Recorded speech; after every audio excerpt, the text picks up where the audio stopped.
Hey there, it's Kay, and thank you so much for joining me for today's budget video where I'm going to be sharing with you guys my debt snowball update for the end of June 2021. But before I get started, like I always do, I just want to say thank you so much to my returning subscribers. Seriously, thank you guys for joining me again. And if you're new to my channel, I would hope to see you follow me on my journey by subscribing down below and also hitting the notification bell so that you do know when I upload. So I'm very excited, so let's hop right into this debt update.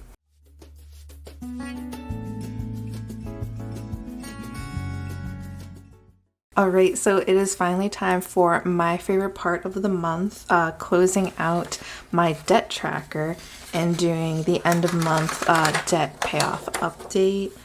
And I'm going to be needing my June debt sheet, and we are going to need to flip back to May because May's ending numbers will give us June's starting numbers.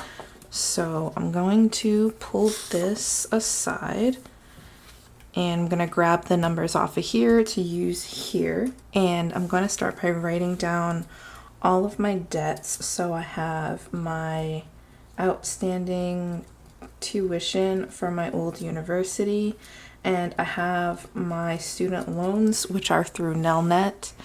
And on my sheet, I like to show collectively all of the groups as well as break down each individual group.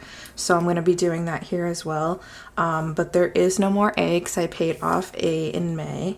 So we do need B, C, D, F, and G. And the due date for my tuition is the 15th. It's on auto pay, so it's the same date every month.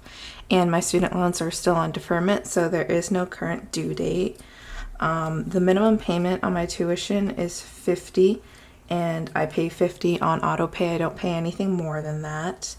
It looks like we ended May at $10,350. So we ended June at $10,300 even because there's no interest on that. So the 50 just goes directly towards the balance. And for Nelnet, there is no minimum payment. And the total account balance that we ended May with was $15,934.18. And that's for all of these groups combined. And then now I'll show you what they all collectively are individually. So B is at $38.51.53. C is at $15.21.84. D we ended at $10.60.50. F is $3,500. And G is $6,000. And so that put the total starting debt for June at $26,284.18. So I am all set with May's tracker. Not going to need this anymore, so we're going to put it away. And we're going to focus now on June's actual numbers. So June was a little bit of a different month compared to the previous months I've been having, where my budget was very close to what I estimated, and so it was very strict and didn't really allow for too much extra debt payments or extra savings. So I had budgeted for an extra debt payment of $508 for the month, and I was actually able to get a little bit over that, but not by much. So towards Nelnet D, I did pay $565, but I did not pay anything extra to any additional groups. So $565 is what I ended up paying towards the total debt. So I'm grabbing my calculator so that we can subtract them and see how much I have left on that. So for Nelnet D, we are going to be ending at $495.50. So we're just shy of $500 left to finish off that loan, which is a pretty good feat considering my tight budget this month.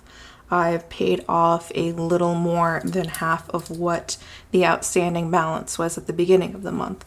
So that's a really good progress still, despite the tight budget and everything. And because there's no interest on these loans right now, all of these balances are going to carry over. So if we take 15, 934, 18 and subtract 565, we have remaining for all of my student loans 15,369 and 18 cents. And if we add that to the 10,300 from my tuition, we are ending with $25,669.18 of debt. So since I took out these F&G student loans, I have month over month been on the decline compared to where I was on the incline for a little bit. But it's good to see that these numbers are going down and that I'm still able to make these extra payments. So I'm going to grab some stickers that I set aside here. First I'm going to need an arrow for my results. I like this stripey one because it kind of matches, so we'll have the arrow pointing downward to show that there was a decrease of 565.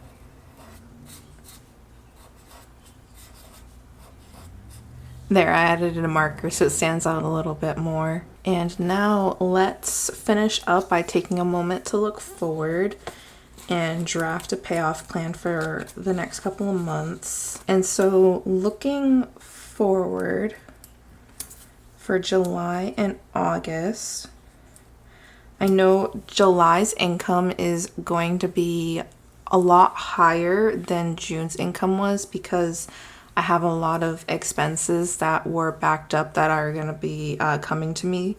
So I know I'm definitely going to be able to make a big chunk, but I don't want to like commit too much because I do want to save some money in my sinking fund since I wasn't able to do that this month. So what I will try to commit to, and that I think will be extremely feasible, is to finish paying off the Nelnet D account. So pay $495.50.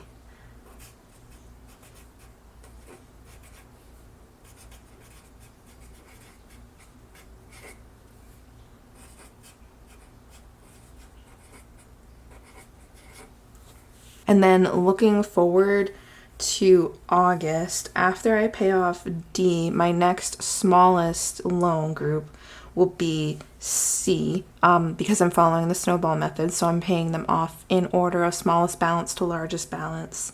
So next group that would be attacking is C, and it's 1521, and I'm thinking I could probably take about 4 months to pay that. So like 1,500 divided by 4 would be a little less than 400 a month. So why don't we're gonna start Nelnet C,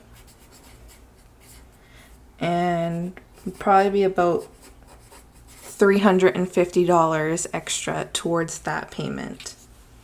And here it is, friends. Here is my June debt snowball update.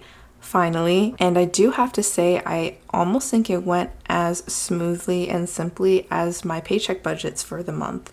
So if you made it to the end of the video, thank you so much for watching. Really do appreciate it, honestly.